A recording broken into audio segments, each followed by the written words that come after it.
Now here we are coming to the next class of the tetrapods, that is aves. So the life is shifting from the terrestrial to the air. That means most of them are member of this class, which are birds, are flying. Some of them are flightless. Now what are the differences? Here in body the beak is found, which is the characteristic feature of this class, not found in any other class. Here body is covered with feathers, that means exoskeleton is now of feather. In reptiles it was of scales, in frog it was of skin with mucus gland.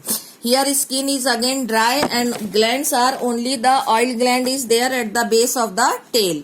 Okay, now the bones are pneumatic bones, that means they are hollow with the air cavity so that the body will become light and it will help in the flying.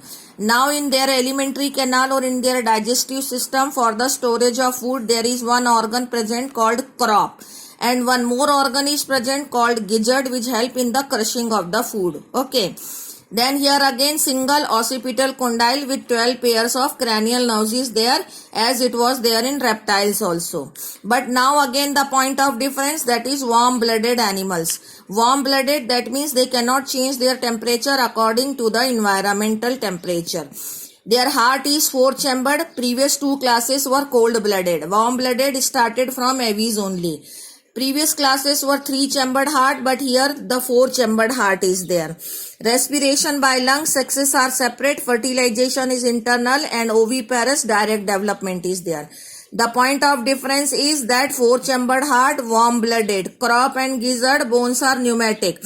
Okay, body is covered with feathers and beak is present. These are the important point of this class. Then it comes the class Mammalia.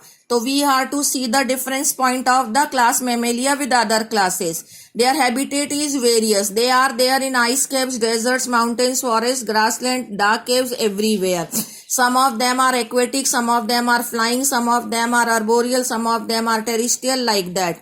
Various shaped bodies are there.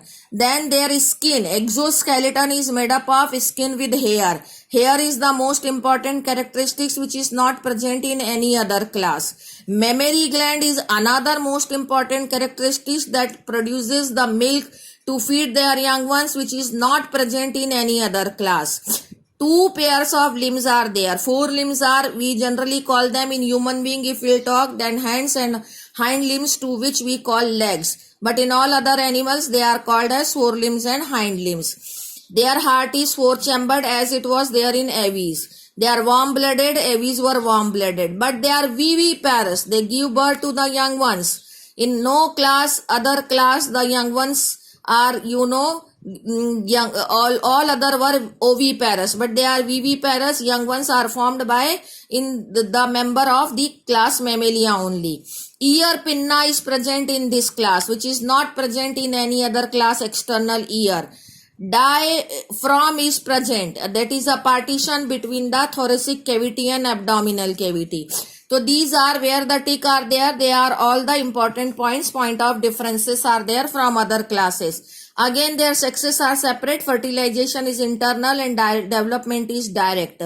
12 pair of cranial nerves with two occipital condyles are there. This is again a point of difference because in previous two classes 12 pair cranial nerves with single occipital condyle was there. But here two occipital condyle and 12 cranial nerves are there. Okay, so these are the main points of class Mammalia. I want to discuss you the detail of class Mammalia in the next video.